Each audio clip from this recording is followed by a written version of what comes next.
There's a reason why I say Kaguya-sama Love is War is my favorite rom-com, and I've been saying that pretty much since the beginning of season 2 there, and that's because this show so seamlessly blends romantic comedy, romantic feelings and development, but I mean especially in season 2 onwards, pain, suffering, but still giving things hope, but just making it realistic where it counts. Like sure, we have the exaggerated moments, but when you look at the first 9 minutes or so of this week's episode, it's focused on Miyuki and the idea of him going to Kei, his sister's kind of own culture festival, to get ideas on what to do with his own. And even though most of those minutes were funny, it was the family bickering or poking fun at one another. You could say Kei was being mean. I mean, she literally kicks the man in the stomach for his fashion sense.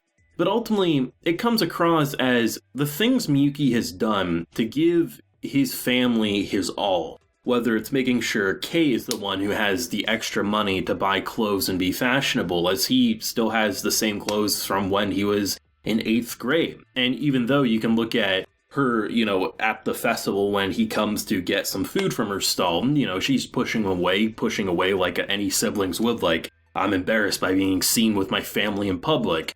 She loves him. The blushing, even though she talks mad shit, like she loves what he does and how far he goes, but it's embarrassing to admit that you care for your big brother or your little sister out loud. But the fact that he can be so brutally honest that he can't desire things, that once he desires new clothes, then that's just going to start a chain reaction, and then therefore he's not going to be able to do what he needs to do. It's a pretty sad thought, and it's very quick. A lot of people probably won't even pay too much attention to it, but the idea that this man works so hard, sacrifices so much so that his family's okay, and like the fact that he's even willing to potentially sacrifice this relationship that he cares for so much to go to another country so he can even have a better life there. Like it's painful, but it's never pain in the way that it's just trying to make you depressed or sit in a corner or make you tear up, but just more so, it's real world pain. The struggles that people go through and how you have to try to figure out how to balance the positive with the negative. I mean, the big thing in this episode is without a doubt going to be Kaguya admitting out loud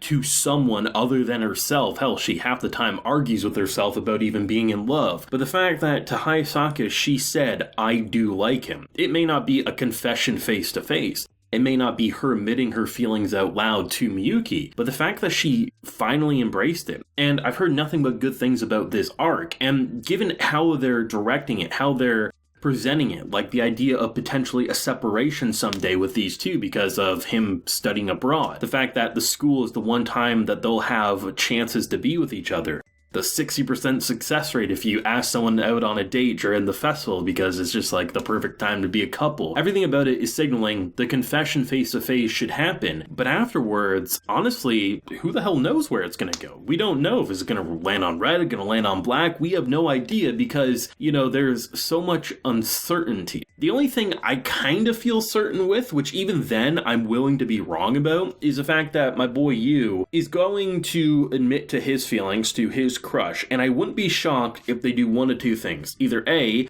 what I feel like is the most likely of the two, simply put, he'll ask her out and she'll say no, because typically Yu's being presented as he's the average guy who fails, but he gets back up and he tries again even when he feels like shit, right? And given the fact that someone like Ino seems like they might end up being a pairing someday, I wouldn't be shocked if she outright denied him. Or two, they will end up dating and either he'll realize, she'll realize, or the both will during the festival that they're just really not meant to be together sort of a thing. Either one of those I think would be really good, but I can see those being the two likely scenarios in that case. But when it comes to the main relationship, I mean, they could end up together, immediately separated because of like graduation and stuff like that. Or she might follow him abroad. There's like so many different paths they can take. And it would be odd if they navigated around not confessing during this moment. Because I've seen Kaguya prove time and time again, it does no wrong in my opinion. So I can't say if they didn't admit their feelings at this festival, the show would be ruined or it missed its mark. It just, given how they're building it up, you would think this is finally the moment, right? This is finally the push, because even Miyuki says at the end of the episode, like, it's all or nothing. This is the time and this is the one and only time sort of a thing. And I like that about this show.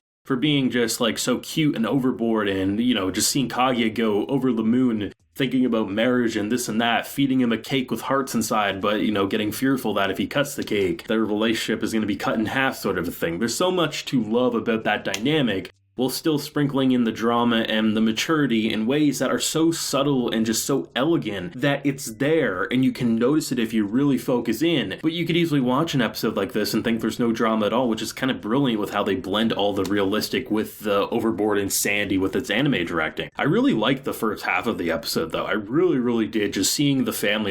You can look at the idea of the father and the watch, right? This is a really great example of how they blend funny with serious. So this man worked years and years, worked his ass off for a job he didn't even like to get this moon watch, right? And the fact that even when he had to sell pretty much everything to pay the bills and keep everything afloat, the watch is the one thing he held on to because it meant so much to him, and he was giving it to his son so he could look quote unquote fashionable. It's this pretty serious scene, all things considered, with what you're saying.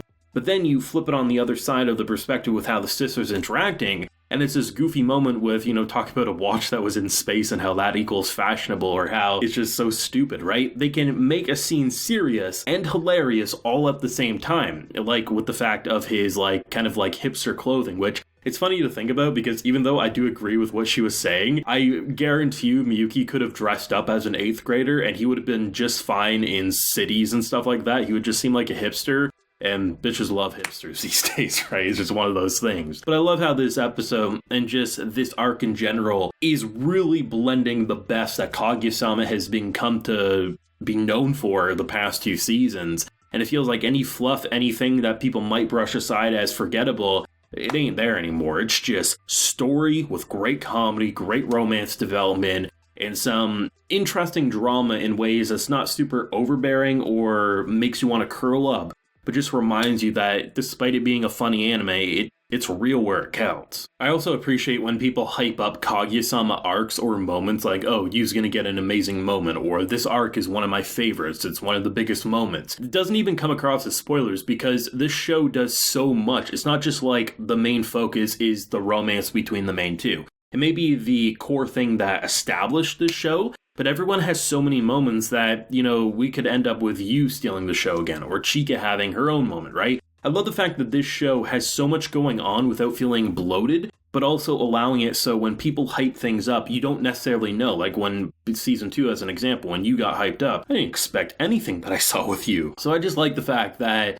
everything about this show just feels like it's getting better, and I think the hype continues to be deserved, and I don't think it's manga readers, over-exaggerating how good something is. Kaguya-sama is just a damn masterpiece if you ask me, but thoughts if you have any on this pretty incredible episode. Episodes like these prove why I love the show so much, so I'd love to know what everyone thought down below. Leave a like if you enjoyed, and subscribe if you're new around here. So until next time, everyone, please take care and have a good one.